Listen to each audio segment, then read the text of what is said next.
koliko sve šta ima. Evo, kao što sam običao vidio, sad je malo kasno, ali nema veze.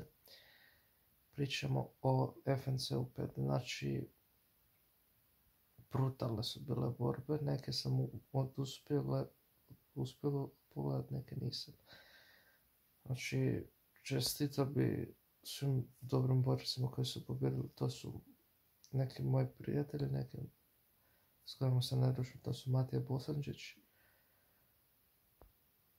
Denis Jurekić, Bažantu, Truščeku i svim ostalim.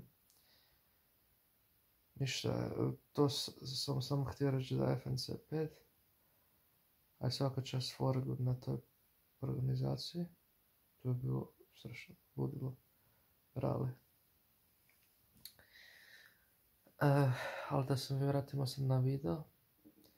Pričamo o Manchester City, znači Manchester City je klub iz Engleske koji se natječu u Premier Ligi, koji su sad prvi na tablici.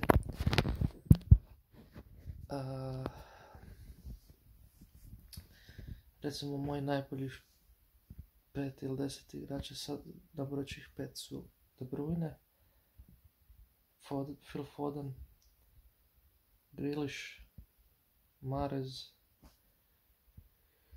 i nek zadnji bude Jesus. Manchester City igra jako dobro ove sezone. Mislim da će oni biti prvaci Premier Lige i to ostvari. To će se ostvariti, to je to. Tu ti sam